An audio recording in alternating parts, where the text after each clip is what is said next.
Mheshimiwa mgeni rasmi, wasomi, mawakili mliopo hapa, wageni waalikwa, mabibi na mabwana, itifaki imezingatiwa. Nadhani tulitarajiwa kuwa na Mheshimiwa Jaji Mkuu kwa siku ya leo, lakini hataweza kuwepo kulingana na majukumu mengine aliyonayo. Kwa hiyo kuna mabadiliko kidogo, ndio hayo mnayoyaona. Ndugu mgeni rasmi, kama rais wa Chama cha Wanasheria Tanganyika, ninayo heshima kubwa kukukaribisha katika mkutano huu.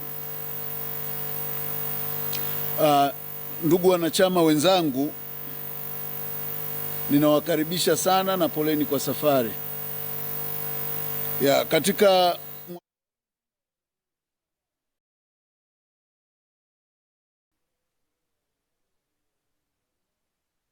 lakini vilevile tumeendelea kuboresha viwango vya utendaji wa taaluma ya sheria, kutetea haki na kupanua upatikanaji wa huduma za msaada wa kisheria kwa Watanzania wengi wenye uhitaji wanaoishi kwenye maeneo ya pembezoni. Juhudi hizi zimejengwa juu ya misingi ya uadilifu, weledi na kuwajibika kwa jamii, na tumeendelea kufanya hivyo kwa kushirikiana na wadau wetu Wizara ya Sheria na Katiba kupitia programu ya Mama Samia Legal Aid ambayo tumefanya nayo kwa ukaribu sana kwa mwaka wote wa 2025. Ndugu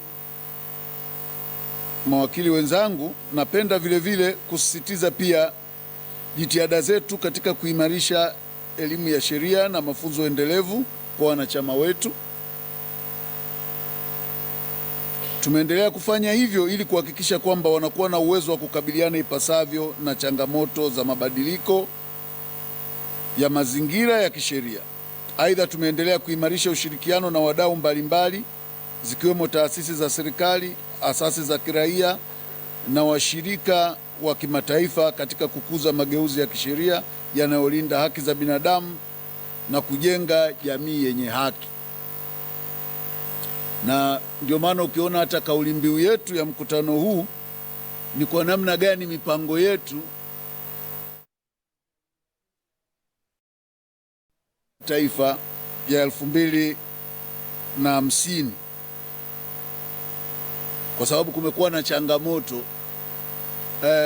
Wengi wanapoona wanafikiri kwamba TLS haina haki ya kupata mgao kutoka katika kodi zinazokusanywa ili kuhudumia wananchi. Ile ni dhana potofu. Kwenye masuala ya legal aid, docu brief ni maeneo ambayo inatakiwa huduma zile za mawakili zinazofanyika ziangaliwe kwa ukubwa wake na uzito wake na waweze kuwa compensated fairly.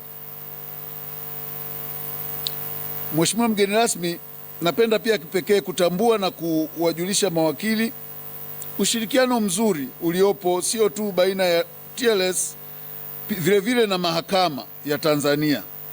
Tumekuwa na ushirikiano wa karibu na umedhihiri katika maeneo kadhaa, na kwamba hoja mbalimbali tulizowasilisha kwao walizipokea vema na kuzifanyia kazi.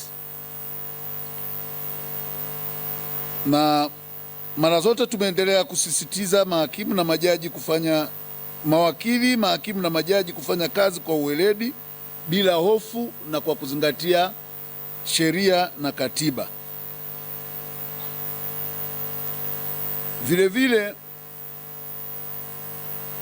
katika ushirikiano wetu na mahakama tumeweza kuleta mambo mbalimbali ambayo tulipata mwitikio mzuri, ambao moja ya mambo tuliyoyawasilisha mahakamani ni tatizo kubwa walilokuwa wakilipata wananchi, hususan wanapofika kwenye mahakama ya mahakama zetu za mwanzo, ambapo hata mawakili ulikuwa ukifika pale kama una tatizo lolote mpaka mtu ajue kwamba we ni wakili tayari umeshapelekwa mahabusu, na itakuhitaji wiki mbili hivi au wiki watu wakimbizane na mifuko itoboke ili utoke huko. Lakini kwa mazungumzo na mahakama ili kuhakikisha ulinzi wa haki za raia, tunashukuru kwamba Jaji Mkuu alilifanyia kazi, na moja ya mambo kanuni iliyoandaliwa ni pamoja na kuzielekeza mahakama za mwanzo kwamba haziruhusiwi tena kuweka watu mahabusu, na hata kama hana mdhamini, mtuhumiwa ajidhamini mwenyewe kwa kutumia kitambulisho cha uraia. Kwa hiyo ni jambo ambalo kwa upande fulani limepunguza malalamiko mengi, kwa sababu ni rahisi huku juu ukimkamata Mwabukusi wa Tanzania wengi kupiga kelele, lakini kuna mamia ya wananchi kule chini walikuwa wakiumia na hakuna wa kuwapigia kelele. Lakini jambo la pili ambalo nalo tulijaribu kulisisitiza tulipokutana na Mheshimiwa Jaji Mkuu ni baadhi ya mambo ambayo walikuwa wakifanyiwa mawakili wenzetu, ambao leo nafurahi mmoja namuona hapa, Senior Fatma Karume.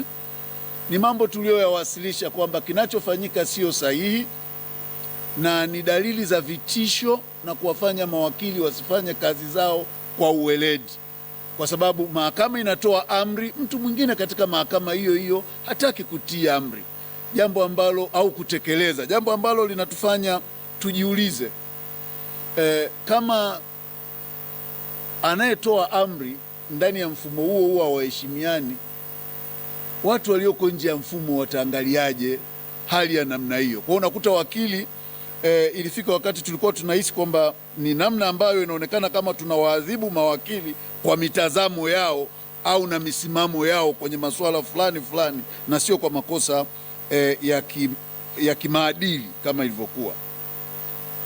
Pia jambo lingine tulilozungumza na Mheshimiwa Jaji Mkuu ni pamoja na swala la hili lilivyokuwa likifanyika na waendesha mashtaka, hususani kwenye mahakama za wilaya na mahakimu wa kazi.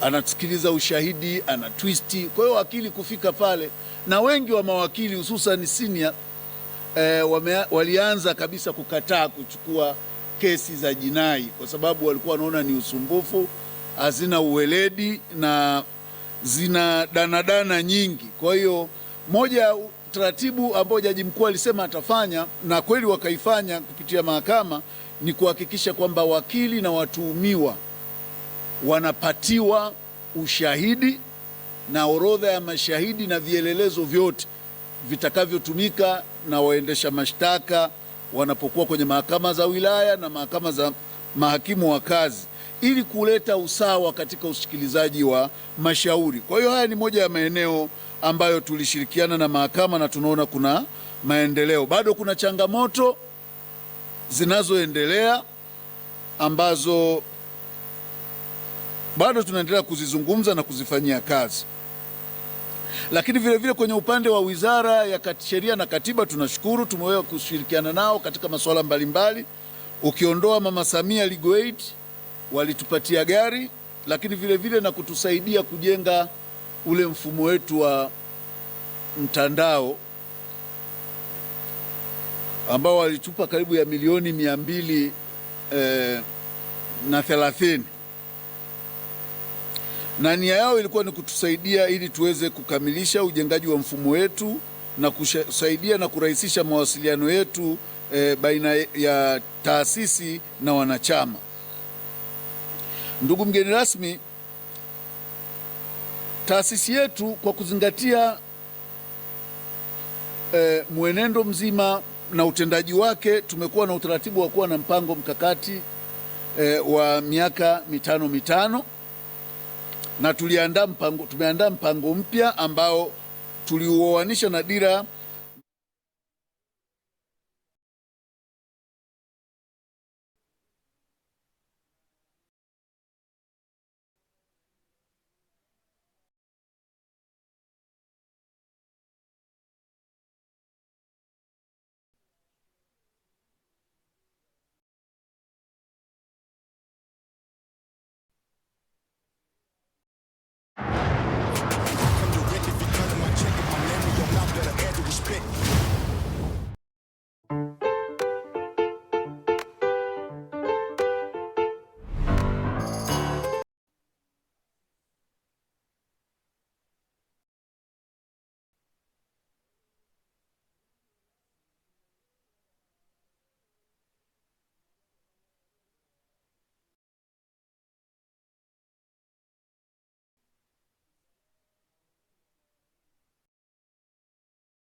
kwa nguvu kubwa jambo kuingia, tulikuta kulikuwa na mfululizo kwa siku, lazima ukute mawakili 3 4 wako lock up. Wakili anakwenda kumwakilisha mtuhumiwa au kuhoji mtuhumiwa, anafika polisi, wakili naye anageuzwa kuwa kama mtuhumiwa. Mawakili kutotendewa kwa heshima wanapofika mbele ya mahakama na vyombo vingine vya usimamizi wa sheria, jambo ambalo tulilifanyia kazi kwa ukaribu mkubwa na mahakama, na ikawemo kutengeneza jukwaa la pamoja la vyombo hivi ambavyo tunakutana mara moja kila baada ya miezi mitatu, na tumeona mafanikio makubwa. Hata mawakili mmeona pale inapojitokeza kwa bahati mbaya unatoka mara moja. Mmeona hii friction zimepungua kwa kiasi kikubwa sana. Ni kwa sababu tunazungumza, tuna engage lakini kwa nia ya kuwafanya wenzetu waelewe kwamba tasnia ya uwakili ni jambo la muhimu sana katika kuleta ustahimilivu lakini na uthabiti katika nchi. Mheshimiwa mgeni rasmi, TLS vile ina wajibu mkubwa si tu kwa wanachama wake bali pia kwa jamii, serikali na mahakama katika kuhakikisha haki inatendeka, sheria zinaheshimiwa na misingi ya utawala bora inalindwa. Na hapa ndipo pamekuwa pakionekana pana matatizo. Wengi hawaamini, labda ukinipa gari au ukanijengea mfumo, au uamini kwamba ninatakiwa nisimamie wajibu wangu wa kisheria. Hatufanyi biashara ya kuuza wajibu, tunatekeleza wajibu. Hapa ndipo penye kazi kubwa sana ambayo TLS tumekuwa tukiipata changamoto, hususan sisi viongozi, kwa sababu kuna baadhi wanashindwa kuelewa kwamba jukumu letu ni la kisheria. Kwa hiyo ninapotekeleza jukumu langu usinitishe. Ukikamata mtu ukamfikisha mahakamani, mimi nikaja kumsaidia, tukampa legal aid, usimshambulie wakili wala kutisha TLS, kwa sababu hatutakuogopa, tutaendelea kutekeleza wajibu wetu. Ukitaka tusifanye, futa kifungu hicho cha sheria. Na ndio jibu ambalo tumekuwa tukiwapa wenzetu kwamba hatufanyi, sisi hatutetei muhalifu wala hatusemi huyu mtu asikamatwe, lakini mtu akiomba huduma za msaada wa kisheria ni wajibu wetu kumpa kama anakidhi vigezo. Tusiadhibiwe kwa hilo. Limekuwa changamoto kubwa ambalo limeendelea na hali inakuwa sio nzuri. Imefika mpaka kuna mazingira watu wanaandika barua mahakamani, wanaiondolea TLS haki yake au wajibu wake wa kutoa legal aid kwa sababu mbalimbali. Mtu anaandika barua, unamuuliza unaondoaje haki ya kisheria au wajibu wa kisheria kwa barua, lakini mtu anakwambia ndio siasa, mmetaka siasa, tumeingia kwenye siasa. Kwa hiyo tunachojaribu kuonyesha kwamba members tujue kwamba licha ya maendeleo mazuri tunayopata kuna changamoto, lakini mimi nasema sisi kama viongozi wenu hatutaogopa, ili mradi natekeleza wajibu niliowekewa kisheria.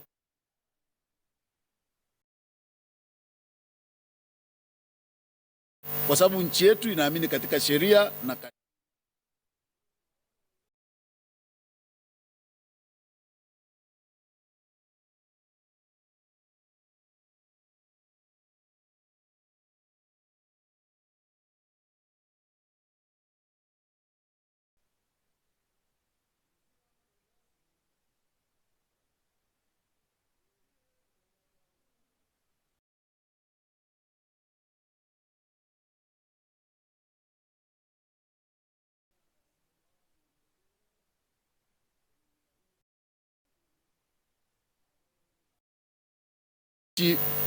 waliuawa, maelfu waliuawa, mamia walijeruhiwa.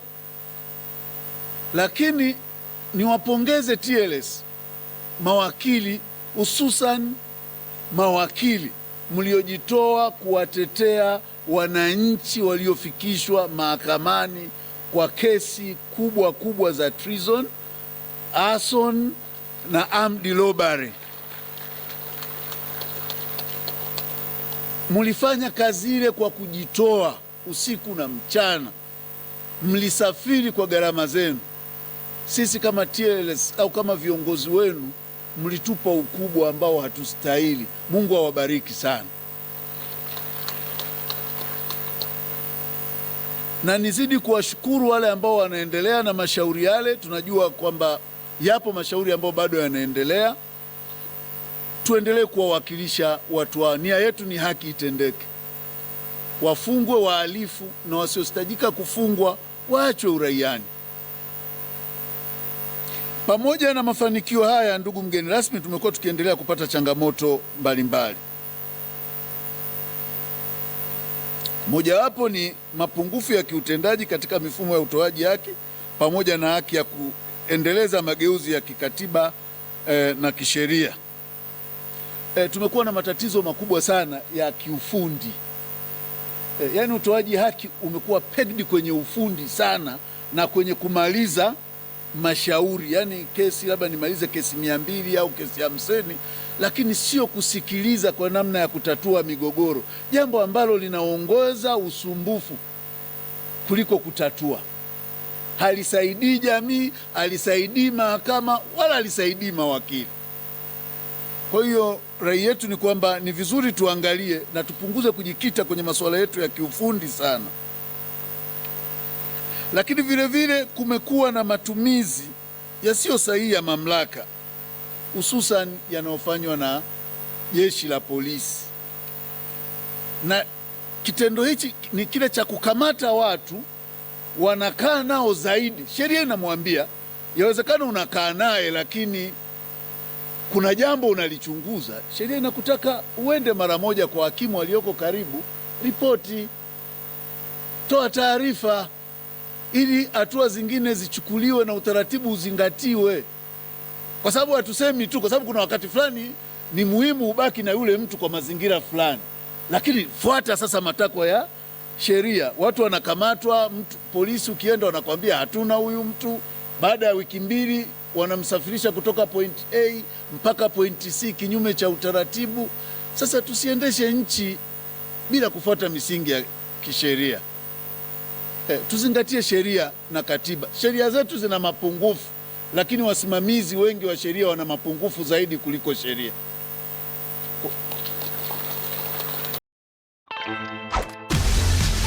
Kasha, built for life. Weekend Enkulu is here. Stand a chance to win 15,000 Rand. Enter online and rent a smartphone with... Moja ya changamoto tulizozipata ni kwamba nitoe mfano, tulipata moja ya tukio, hata kama wakili ana chama cha siasa amefanya vibaya mahakamani, tuna utaratibu sisi wa kumwajibisha. Mlete kwetu sisi wenyewe kama TLS. Na nilikuwa nikizungumza na jaji, niliwasilisha kwa jaji mkuu na tulizungumza na mwenyekiti wetu Mheshimiwa Jaji mstaafu Makaramba kwamba kumekuwa na tendency ya sisi mawakili kujisahau kwenye nidhamu. Nilisema ili hatutalikubali, hata kama tunalindana, tusiumize wananchi. Tutaanza kuenforce very serious wale wote ambao walipewa maamuzi na hawataki kutekeleza. Hicho kikombe tutakunywesha tu, kwa sababu hii ni taaluma, lazima tuilinde. If we cannot self regulate, nani ataturegulate? Ndio maana tunakwenda pale advocate committee. Mimi nimewahi kufika advocate committee pale, ilikuwa ni ajabu ukifika kule ndani. Yani ni kwa sababu tumeshindwa kujiregulate, hatuna nidhamu. Tunafika pale nilifika siku moja, kitu kilichotokea pale ndani nilishindwa kuvumilia. Ni mambo ambayo huwezi kuyaona, lakini je, sisi tunajibehave vipi? Tunachukua kesi za wateja, umepokea hela za watu, hutaki kuzifanyia kazi. Unapewa maagizo na kamati yako ya maadili, nenda katekeleze hili ufanye. Kuanzia mwezi ujao, kwa sababu tulitoa kale ka allowance ka Aprili, kuanzia mwezi ujao tutatekeleza sheria. ili tuhakikishe wananchi wako salama. Lakini jambo la pili ambalo tunalizungumza ni namna ya kutriti mawakili vile vile. Mawakili wanapokuwa wakitekeleza wajibu wao, akifanya jambo ambalo ni kinyume, tuna kanuni zetu zinazotuongoza. Akifanya mahakamani kuna utaratibu. Tuliona moja ya tukio la ajabu kabisa, wakili mmoja alikuwa akipigwa mahakamani kama watu wanaua nyoka. Niliona wakipiga wakili Mahinyila, na wengine ukiwauliza wanakuambia yule ni Chadema. Hakuna kuwa Chadema hakuruhusiwi wakili kupigwa, kwa sababu wakili huruhusiwi kuwa kiongozi wa chama cha siasa na ukawa kwenye governing council. Lakini ukiwa wakili wa kawaida, uko CCM sawa, uko Chadema sawa, vaa uniform za chama chako utakavyo, ili mradi usichanganye professional na chama chako. Tuliona matukio kama haya, lakini ukweli nashukuru kwamba baada ya tukio kama hili tumechukua hatua kubwa sana za kulifanyia kazi. Lakini baadhi ya mambo ambayo yanatuumiza bado sisi kama mawakili, na tunatakiwa tuyajadili na kuyatizama bila hofu, ni wanachama wenzetu. Unajua, mti mbichi ukitendewa visivyo inakuwaje kwa mti mkavu? Sisi kama viongozi tumerais kwenye mamlaka husika, na tunafikiri uendeshaji wa shauri la Tundu Lissu hauzingatii uadilifu wala sheria zinavyotaka. Na tukitoka hapa tuzungumze, hatutakiwi kuogopa, kwa sababu kama ni rungu silitaanza na sisi viongozi wenu. Tusiruhusu rais kiongozi mwenzetu aonewe. Ule sio uendeshaji wa shauri la namna ile. Shauri ambalo limekwisha anza linasitishwa, kunakuwa na rufaa za ajabu katikati, watu wanaandika barua za malalamiko. Mwenzetu yule ni mdhaifu, mwili wake unamuona, mwaka naye yuko ndani anazunguka. Na wote tuliona ukamataji, na all we are lawyers in this room, we are lawyers. Na mimi nilisema kwamba tunaelewa sub judice rule, lakini usikamate watu kwa kuonewa alafu unaniambia sub judice rule. Tundu Lissu sio muhaini, we all know that. Kama Tundu Lissu anatusumbua kisiasa, futa mfumo wa vyama vingi, kibaki chama kimoja, simple and clear. Kwa sababu kikibaki chama kimoja, mtamuondoa ndani ya chama chenu akose forum. Haya mambo ndio tunaozungumza, kwamba hata tukijaribu kuwa wastaarabu tunaonewa, tunasukumwa ili tuwe wakorofi. Sasa mtu unamuona kabisa kwamba kukamatwa kwake hakukuwa sahihi, shtaka lake limeendeshwa isivyokuwa sahihi, yuko kule, mtu atakwambia sub judice, sub judice. What sub judice? Mawakili tuzungumze na tutoe kauli kuhusu wenzetu wanaoonewa. Hatutakiwi kupepesa macho. Na mimi niliwaambia watu, ni kweli tunasaidiwa, lakini ukitusaidia hautununui. Kwa sababu kama unatununua, chukua msaada wako, toka chukua. Tuheshimiane, serikali tuheshimu, sisi tuiheshimu, kwa sababu hatuchemshi gongo hapa, tunatetea wananchi. Kwa hiyo nilikuwa naomba tutakapofika kutizama haki za wanachama wetu tusicheze, kwa sababu tukizoea watu watuchezee watatudharau. They should know that we can, na sisi ni wananchi vile vile, tuna taaluma, tunajua utaratibu. Kwa hiyo nia yetu ni nchi iwe na utulivu, lakini hatuwezi kuleta utulivu katika hali ya kutokuheshimiana kwa kiwango kilichomithilika. Yule ni rais mstaafu wa taasisi yetu, yule ni wakili. Hakuna kauli yoyote wala kitendo chochote cha uhaini kilichofanyika. Mwaka naye yuko ndani, kesi linaendelea, shauri linaahirishwa, watu wanakwenda kukaa. This is not fair. TLS inatoa dokumenti za legal aid kusaidia indigent people, ambayo ni mamlaka ya TLS kusaidia wananchi. Unaniandikia barua ita wanachama na docu brief wafanye wenyewe, kwa sababu lazima waheshimu wajibu wetu, kujitolea, tuheshimiane. Inawezekana hatuna hela, lakini kutokuwa na hela sio kwamba hatuna akili.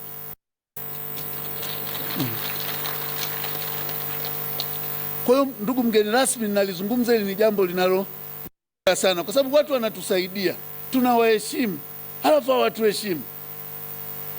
TLS ya mtu, chama chochote, wala taasisi yoyote. Ukitupa msaada tutaupokea, lakini masharti ya hovyo hatutayafanya. Ndugu mgeni rasmi, vile ninatambua kwamba mahakama inapokuwa ikitekeleza wajibu wake inatakiwa iache ifanye kwa uhuru bila kuingiliwa, lakini ni pale ambapo fanya kwa utaratibu unaoeleweka. Kukemea kitu kinachofanyika kwa utaratibu usioeleweka tutakemea, na kwenye swala la Tundu Lissu tutaenda zaidi. Hatutakubali mwenzetu aendelee kuonewa, kwa sababu tumewa engage, tumewaeleza akili. Narudia tena, yule sio muhaini, wamtoe. Vile vile kutoa maoni ya kutokuridhishwa sio kuingilia utaratibu wa mahakama, ni wajibu wetu. Tukiwa tumeisha waambia, tukiwa hatujasema sawa, tukisha waambia wanapuuza, ni sahihi. Lazima tuwaambie, kwa sababu hatuwezi kuacha hali iendelee namna hii. Sisi tunakaa Arusha, mwenzetu tunakaa lock up kule, mtu anakaa na wahalifu. Watu wameuawa, kuwagusa watu hatia, wako lock up mpaka muda. That is not fair. Kwa hiyo ndugu mgeni rasmi, hiyo ni changamoto na ni jambo linalotuumiza kama viongozi. Watu wanaweza wakatuona tuko kimya. Hatuko kimya. Hii jambo linakera, kwa sababu tunawaambia wahusika wanapuuza, tunawaambia wahusika hawazingatii. Ndugu